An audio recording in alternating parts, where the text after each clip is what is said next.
great to see y'all. We're going to be doing some wonderful panels. This is going to be our Meet the Creator section. We'll be talking to some of the folks from Black Ops 6, all right? I'm just going to get into it because you don't want to hear me talk. I got this. So coming to the stage right now, from Treyarch, the Associate Design Director on Zombies, Kevin Drew. Come on to the stage. Welcome him with me. Ooh.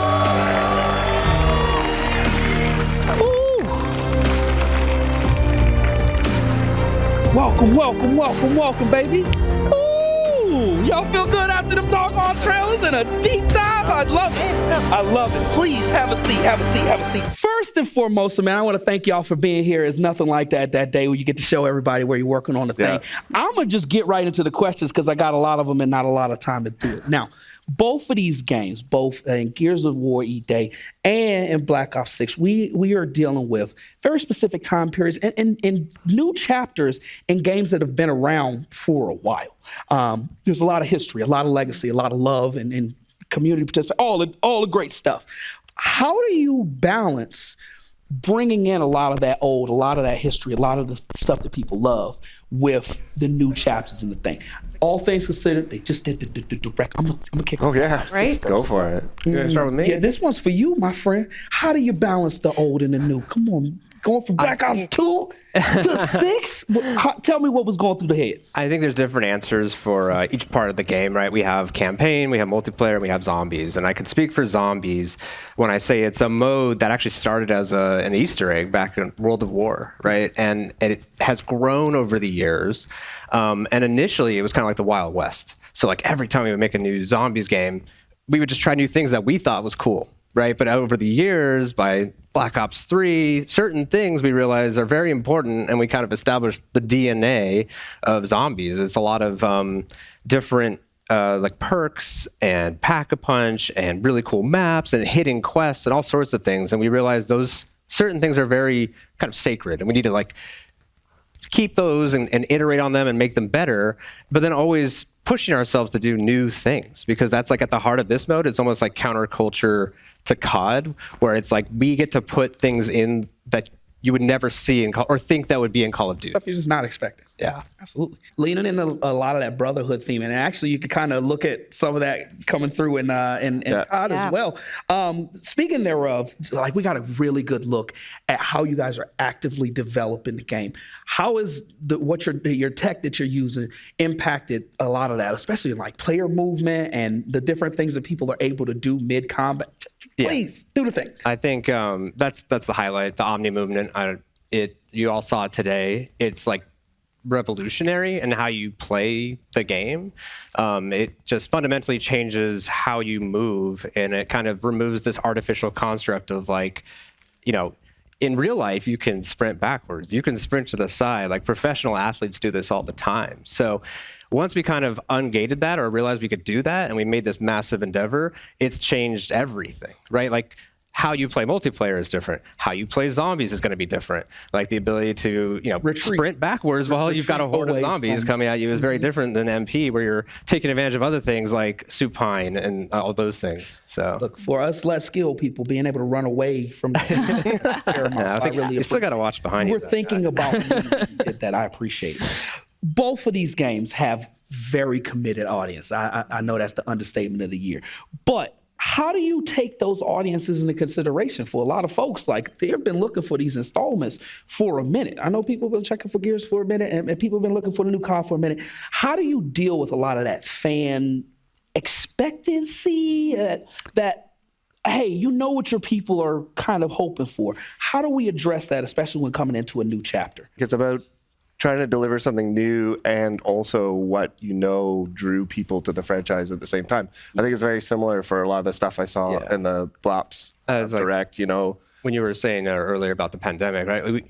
There was challenges with that. In the last game we made, we had to make concessions, and you know there were certain things that we wanted to bring to zombies that we couldn't. And now this has been the opportunity here to fully realize and make what we think will be the best version of it. And one of the big things is bringing back a set crew. Like this idea that who you play as in the story matters a lot, and you're growing with them as you progress through the cinematics and just the moment-to-moment gameplay, which, you know, you have these emergent moments, and when you have the characters actually have personality and interact with each other, that's huge, right? For both the Yeah, that's an interesting connection between like Zombies and Gears is that you're inhabiting characters and also playing with your friends and going on these like shared journeys and stories that sort of involve you and the people in the game. It's pretty cool.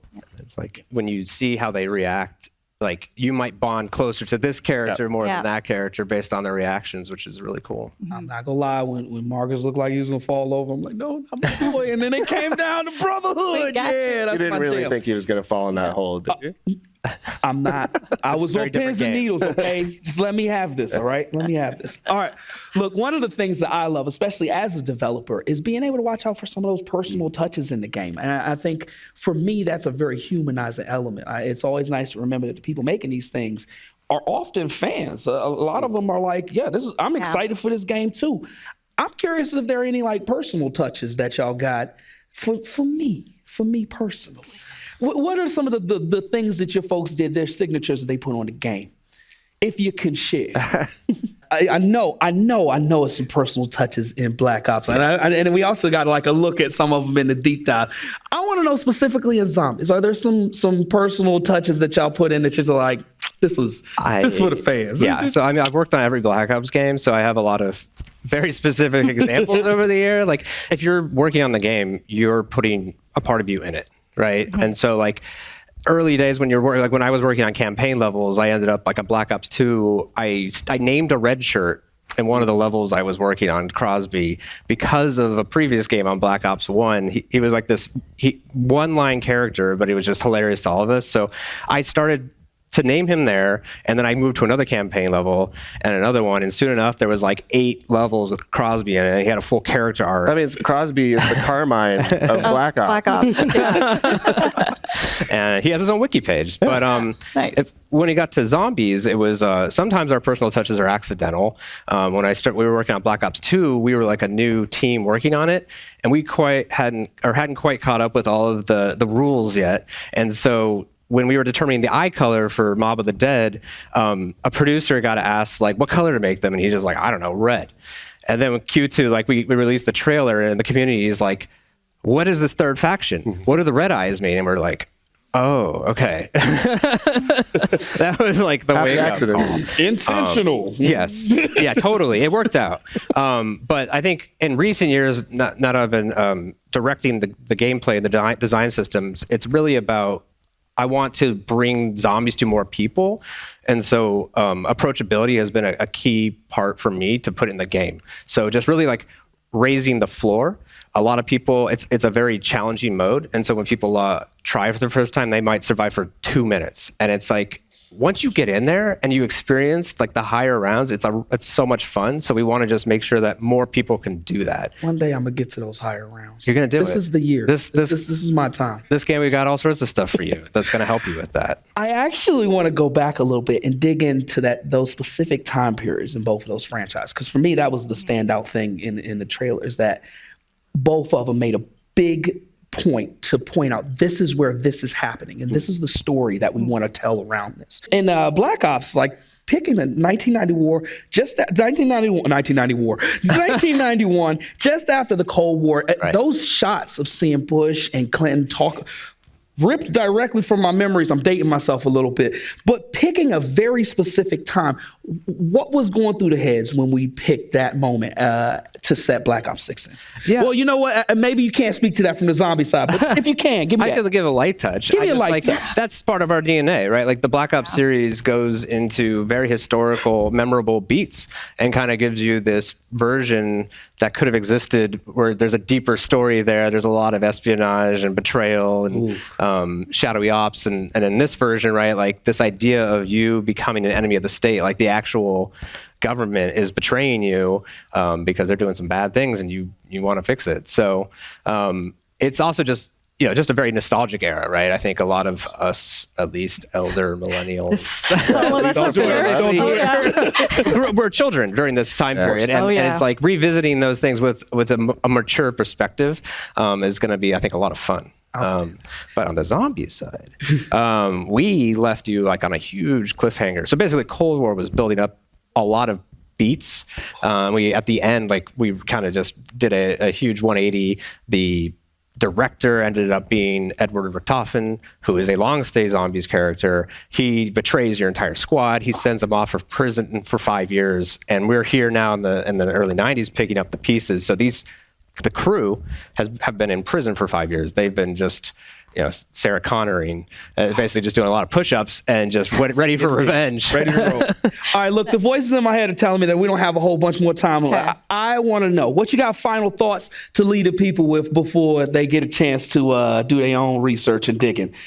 Give me something. Come on. What you got? What we leaving the people with? I think the same thing, where it's like I've been waiting like literally years to just say round-based zombies is going to be a Black Ops 6. Yes. And I think we've set out to make the best version of it. So I think the entire team's very passionate about the mode, and we're bringing things back from the past, like Gobblegums, and among other things. And I think we're going to really make something special here, and we hope everyone enjoys it. Outstanding. I want to thank all of y'all for being here. Can we give our panelists one more round of applause, please? All right. Thank y'all. Thank y'all. Thank y'all. Get out of here. Thank you, Ron.